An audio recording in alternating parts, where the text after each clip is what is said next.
ఓం శాంతి. ఈరోజుటి మురళీ తారీఖు నవంబర్ 25, 2024. శివ భగవాను వాచ.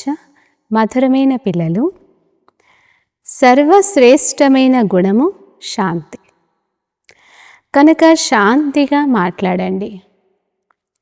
అశాంతిని వ్యాపింపచేయడం మానేయండి.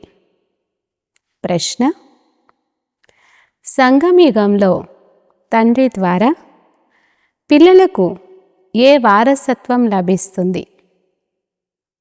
గుణవంతులైన పిల్లల గుర్తులు ఎలా ఉంటాయి? జవాబు: 1 జ్ఞానం, 2 శాంతి, 3 గుణముల వారసత్వం లభిస్తుంది. గుణవంతులైన పిల్లలు సదా సంతోషంగా ఉంటారు. ఎవరి అవగుణాలను చూడరు.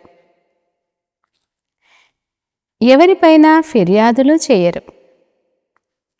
ఎవరిలో అవగుణాలుంటాయో వారి సాంగత్యమును కూడా చేయరు. ఎవరేమన్నా వినినట్లుండి తమ ఆనందంలో ఉంటారు. అచ్చా, మధురాతి మధురమైన అపురూపమైన పిల్లలకు మాత్పితా బాప్దాదాల ప్రియ స్మృతులు మరియు గుడ్ మార్నింగ్. ఆత్మిక పిల్లలకు ఆత్మిక తండ్రి నమస్తే. ధారణ కొరకు ముఖ్య సారం. ఫస్ట్ పాయింట్: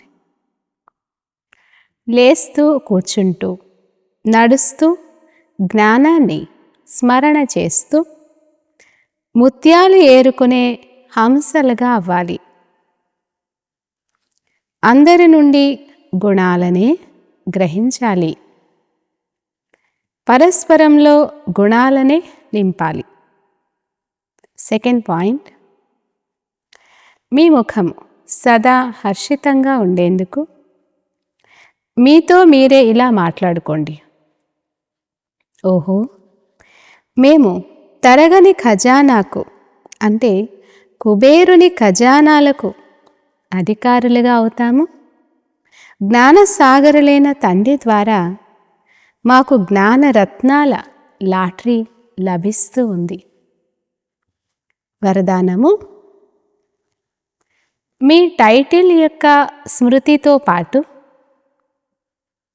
సమర్థ స్థితిని తయారు చేసుకునే స్వమానధారీ భవ. వివరణ: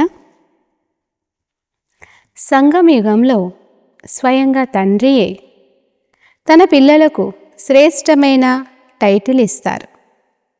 కనుక అదే ఆత్మిక నశాలో ఉండండి. ఎటువంటి టైటిల్ గుర్తుకొస్తే అటువంటి సమర్థ స్థితి తయారవుతూ ఉంటుంది. ఉదాహరణకు స్వదర్శన చక్రధారి అనే టైటిల్ ఉంది కదా. స్వదర్శన చక్రధారి అనే స్మృతి వస్తూనే పరదర్శనం సమాప్తం అయిపోవాలి. స్వదర్శన చక్రధారుల ఎదుట మాయ యొక్క గొంతు కట్ అయిపోవాలి. నేను మహావీరుడను అనే టైటిల్ గుర్తుకు వస్తూనే స్థితి అచల్ అడోల్గా అయిపోవాలి. కనుక టైటిల్ యొక్క స్మృతితో పాటు సమర్థ స్థితిని తయారు చేసుకోండి. అప్పుడు శ్రేష్టమైన స్వమానధారి అని అంటారు.